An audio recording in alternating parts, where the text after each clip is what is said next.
Hello दोस्तों, नमस्ते।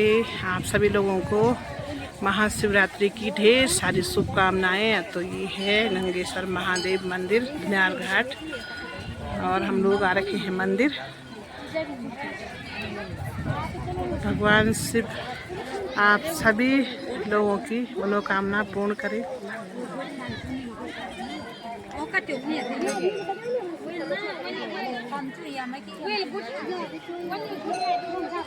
ये है मंदिर का प्रांगण। जिन्होंने बाल्यकाल से भी, अभी दीदी जी ने आपको बताया, उम्र आपकी देख लीजिए भ्राता जी की, और इस उम्र में भी जब हम लोग आप लोग उतर नहीं कि भाई जो भी समाण नहीं भी समाणते ये भी सब कुछ नहीं, कुछ नहीं।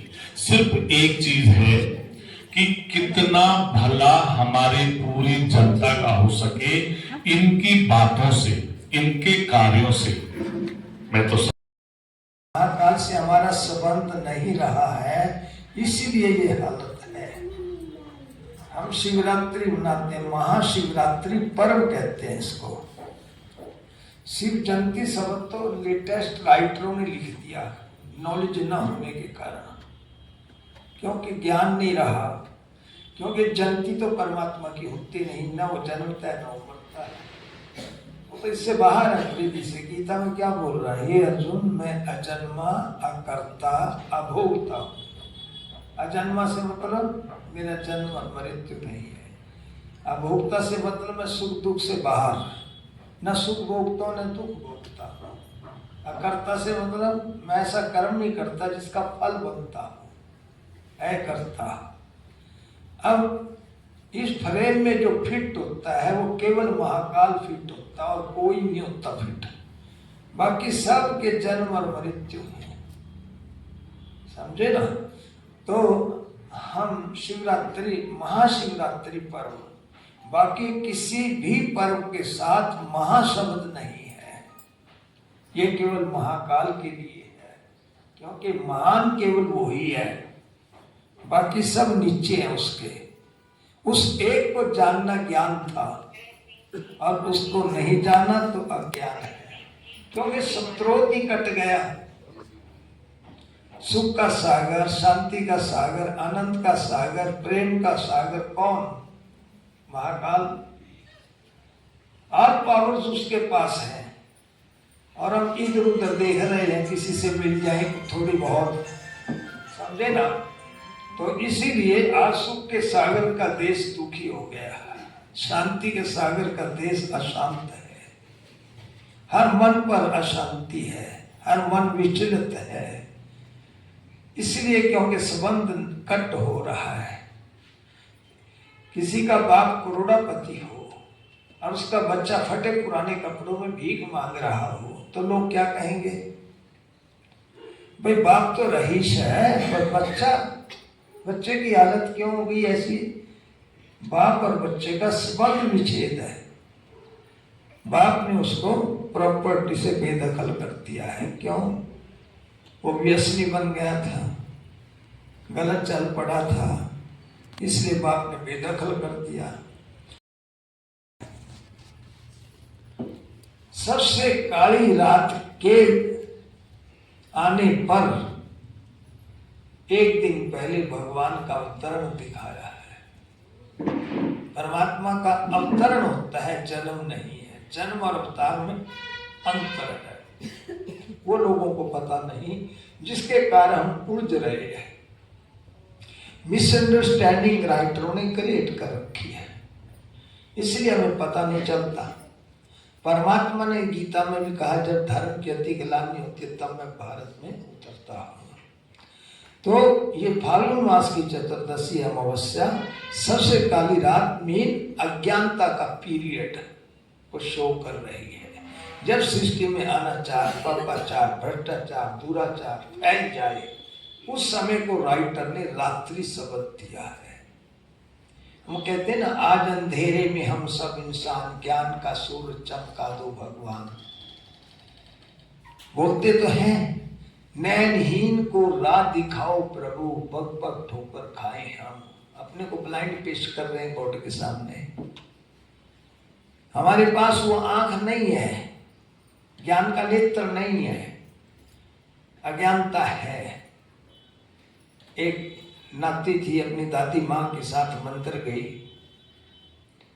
उसने आगे देखा कि एक छोटा साधु अपने बड़े गुरु की आगे नतमस्तक हो रहा है।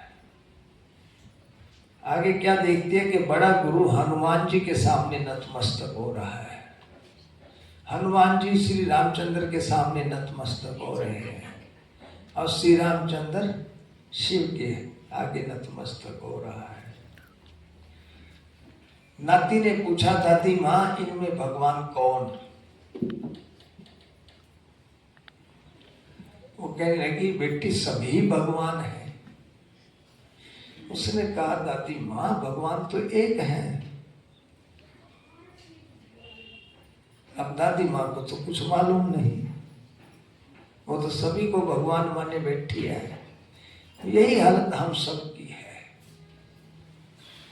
परमात्मा एक और हमने सभी को परमात्मा मान लिया। कोई कहता सभी ईश हैं, कोई फिर भगवान नहीं। जितने मुख उतने ही बातें, कोई सत्य प्रमाण नहीं। क्योंकि ज्ञान नहीं है, ब्लाइंड मैन है। जिसने जैसे ठका किया कि सूरदास इधर से रास्ता आ जाओ, वो उधर चल देगा। दूसरे ने आगे ठका कर दिया, वो उधर चल देगा, क्योंकि उसके पास अपनी आंख नहीं है। हमारे पास भी ज्ञान का नेत्र नहीं है, हम भी अंधकार में भटक रहे हैं। हमारे लिए सारे भगवान हैं। पूछो भगवान कौन? ये कहता आत्मा सो परमात्मा। आत्मा ही तो बहुत है। आत्मा बहुवचन, परमात्मा एक वचन। सभी आत्मा यदि भगवान है, फिर कौन किसको याद करेगा? इसलिए परमात्मा एक, सभी आत्माएं परमात्मा नहीं। आत्मा हिंदी भाषा का शब्द है, परमात्मा भी हिंदी का है, सो बीच में अंग्रेजी का है। हिंदी डिक्शनरी में पूर्ण बनाते हैं शिव के ऊपर। ये तीन लकीरें तीन देवताओं के रचने का प्रतीक थी, ब्रह्मा विष्णु शंकर। इन तीन को तो हम भगवान नहीं कह सकते। God is one. तो वन कौन? शिवा, महाकाल। उससे सारी दुनिया चली है। श्री कृष्ण भी गोपेश्वर के मंदिर में शिव की पूजा कर रहा है, राम भी रामेश्वर के मंदिर में शिव की पूजा कर रहा है। तो बड़ा कौन हुआ? शिव। बोलो, शिव। शिव बड़ा हुआ ना, महाकाल सबसे बड़ा है। देवताओं का भी इष्ट वही है, परंतु हमको नॉलेज नहीं, हमने देवताओं को प्रेफरेंस दे दी। ठीक है। तीसरी बात भगवान नहीं करता। जब वो धरा पर उतरता है कलयुग के एंड पर साधारण रूप में, पहली परीक्षा है कि मुझे पहचानो, दूसरी परीक्षा है मुझे 5 विकार दो। विकारों का त्याग मांगता है। गीता में क्या कहा उसने? काम करो दुर्लभों को जीत, अर्जुन तो विश्व विजयी बनेगा। ये कहीं भी कहा दुर्योधन दुशासन को जीत तो विश्व विजयी बनेगा। मन जीते जगह जीत। गहराई दे रहा हूं, समझ में आ जाए तो। स्वामी विवेकानंद ने एक बार कहा था कि गीता और महाभारत का दूर का भी संबंध नहीं है। ये तो गांधी की कहानी रच के राइटर ने महाभारत। ओम शांति। तपस्वी भी है। हम देखते हैं कि अगर कुछ हम काफी इधर उधर अगर गए तो शाम को हमको लगता है कि अगली सुबह यार अभी तो नहीं उठेंगे, यार बड़ी दिक्कत हो गई, क्या हो गया। लेकिन भगवान का, शिव बाबा का उनको ऐसा आशीर्वाद प्राप्त है, अपने बाप के पास आ रखी है।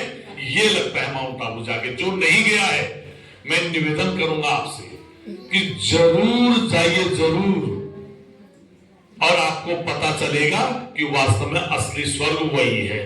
अब आप लोग कभी चलेंगे, बाबा का घर है, बन रहा है। अभी बताया राधा जी ने, बहन जी ने, कि आपको कहां जाना है ना, ऋषिकेश से 20-25 मीटर आगे नरेंद्र नगर और एक बाबा का घर बन रहा है। तो आपको उस दिन जरूर चलना है, ये आप समझ लीजिए, बहुत दूर है, अप्रैल जरूर चलना है आपने। अभी भी आपको काम काज आप छंटी दिया वो कर लिया, लेकिन वो जरूर आना पड़ा, ठीक है। तो मैं बहुत ज्यादा नहीं बोल रहा हूं, लेकिन मैं आपको वीरेंद्र भाई की दादा जी, इनके जो बेटे हैं या बेटी है, इन्होंने अपने बेटे को भी जनता की भलाई में लगा दिया है। और आज हमें गर्व है कि आदरणीय रावत जी के जो बेटे हैं, उन्होंने Guinness book of world record में अपना नाम दर्ज कराया है। लगभग 5000 बार नॉन स्टॉप सूर्य नमस्कार। अब मैं मेरी युगल डेली सूर्य नमस्कार करती है, वो तो खड़ करते करें, पता नहीं मैं आकर्ष करने में लाभ हूं। तो वो मैं आपको ये बता रहा हूं कि वीरेंद्र भाई आपका भी जो योगदान है, क्योंकि हर किसी को ये लगता है कि मेरा बेटा उसके बाद शादी करे, उसके बाद मेरा बेटा अपना मेरा कुटुंब चलाए, लेकिन आपने भी वो जनता की सेवा में न्यौछावर के, इसके लिए आपको बहुत बहुत शुभकामनाएं। मैं आपसे फिर अनुरोध करूंगा कि यहाँ पे जो हमारा सेंटर है गैरसैंण में, इस सेंटर को आप भगवान का छोटे मंदिर के रूप में ले सकते हैं। जरूर आइए, और पहली संस्था है ये, सुन लीजिए ये बात भी, पहला चीज है, ये भी मोहन भाई कह रहे थे यार, वो मोहन भाई साहब पहली बार आए थे हमारे कार्यक्रम में, अध्यक्ष जी, और वो कह रहे थे यार सूर्य भाई कुछ ध्योट तो नहीं होते, पहली संस्था देखी मैंने, जहां की कुछ लिया नहीं जा रहा है। एकमात्र संस्था जो आपको देती है, आपको अच्छे कर्मों को करो ये देती है, आप अपना जीवन सुधारो ये देती है, आप अपना परिवार बनाओ वो देती है। शाम को एक चक्कर, जब मैं देख रहा था, मैं जब भी आता हूं तो हमें युग बहनियों, जिनको की आदरणीय भ्राता जी कह रहे थे कि हमारे छोटे जो बच्चे हैं वो बहुत अच्छे हैं, तो वो उनको मैं डेली लगभग वहां पे देखता हूं। तो मेरा आपसे निवेदन है कि ये सेंटर भगवान का घर है, समय निकालना पड़ेगा, ये आप समझ लीजिए। तो मेरा आपसे निवेदन है कि 1 अप्रैल में आप लोग जरूर, हम लोग सब चलेंगे, हम लोग के साथ आप वहां चलेंगे। और उसके अलावा आप इस संस्था की, जो संस्था की सिर्फ और सिर्फ आपको बचाने के लिए, आपके संस्कारों को अच्छा करने के लिए, आपके परिवार को अच्छा रखने के लिए यहाँ पे आई है, उस संस्था को आप सहयोग देंगे। सहयोग बोला हो रुपये बाद रुपये विद्यार्थी तो बहुत बड़े बात है, तो बड़े बड़ा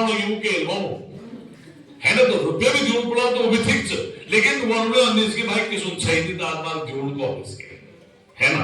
तो मेरा पुनः आपसे निवेदन है, पुनः आपसे आग्रह है। हाँ, एक चीज और, कि जब अगर कभी टाइम हो ना कि हम 12 बजे कोई कार्यक्रम कर रहे हैं और तुम 3 बजे पहुंचला, तो सारे कार्यक्रम खराब हो जाओ, ठीक है। तो हम टाइम कभी हम पंक्चुअल रखें आइंदा इन कार्यक्रमों में। पुनः आप सबका बहुत बहुत आभार, बहुत बहुत धन्यवाद। ओम शांति, ओम शांति, ओम शांति। भी है और हमारे जो है गुरु भी हैं, ऐसे हमारे बड़े भ्राता जी, उनके चरणों में नमन प्रणाम वंदन करते हुए, और यहाँ पर हमारे मंच पे हमारे परम सम्मानित आदरणीय श्री सुरेंद्र सिंह बिष्ट जी, आप सब उनसे परिचित हैं, और जो उनका समाज के अंदर जिस प्रकार से जो है सारे संस्थाओं के अंदर हर एक व्यक्ति के अंदर जो उनके अंदर गुण है, संपन्न है, पूरा जीवन समाज के लिए जो लगाया है, ऐसे हमारे महापुरुष, हमारे प्रिय, हमारे सज्जन बिष्टी जी को भी नमन और प्रणाम करते हैं। उसके बाद हमारी जो है परम सम्मानित आदरणीय हमारी बहन, जिन्होंने पूरा जीवन अपना इस आध्यात्मिक विद्या के लिए, गुरु के लिए और उन ऋषि ऋषिकाओं के सपनों को पूरा करने के लिए जो अपना पूरा जीवन समर्पित किया है, ऐसे हमारी छोटी बहन जो यहाँ पर इस विश्वविद्यालय में, हमारी छोटी बहन क्या नाम, रवीना बहन, जो निरंतर इस कार्य में हमारे क्षेत्र के हम सबको जगाने का जो काम करते हैं, ऐसी हमारी रवीना बहन को, हमारी दोनों बहन को नमन और प्रणाम करते हैं। और हमारे आए अतिथि हमारे पूज्य तारीख को उसने 250-300 भाई बहनों को इकट्ठा किया हुआ था। इतना बड़ा फंक्शन कराया उसने, 250-300। तो मैं उसको 1 महीने से जो जैसे जैसे समझा रही थी फोन पे ही पकड़ कर लेती है। तो जोरदार तालियों से हम अपनी लक्ष्मी बहन को बहुत बहुत प्यार देंगे, ताकि वो स्वस्थ रह करके ऐसे ही समाज की सेवा करती रहे। और एक जोरदार ताली हमारे हीरा भाई जी के लिए दिल से, कि ऐसी बच्ची को जन्म दिया और इकलौती है, 2 बेटी नहीं है, बेटी भी एक ही है। और वो एक बेटी किसको दे दी? शिव शंभू के साथ सच्ची पार्वती है। वो सच्ची पार्वती है जो उस शिव साजन की मर्यादाओं के अनुसार अपने जीवन को जी रही है। तो भाई जी का भी बहुत बहुत धन्यवाद। अब हम कार्यक्रम को थोड़ा सा और चलाएंगे, दीप प्रज्वलन करेंगे और उसके साथ फिर बाबा का ध्वजारोहण करेंगे। और उसके बाद जी हीरा भंडारी भाई जी, आप मंच पर आए। आपको हमारे तीनों ही भ्राता जी भी, और सुरेश भाई बिष्ट जी और हमारे वीरेंद्र भाई जी, आपको माला पहना करके आपका स्वागत, अभिनंदन, आपको दुआएं, आपको ढेर सारा प्यार देना चाहते हैं। हीरा नाम है भाई जी का, कितना नाम बढ़िया है, हीरा भंडारी भाई, बहुत बढ़िया, बहुत बहुत शुभकामनाएं भाई जी आपको। गैरसैंण निवासी सभी भाई बहनों की तरफ से हमारे सुरेश भाई बिष्ट जी। बात कीजिए, हाँ, मतलब आपके घर में पार्वती ने जन्म लिया, इसके लिए मतलब हम लोग तो गैरसैंण वाले ही धन्य हो गए। तो दोस्तों पूजा पाठ भी हो गई है और हम लोग ओम शांति में भी शामिल हो गए हैं और अब हम लोग जा रहे हैं घर की तरफ। व्रत भी है तो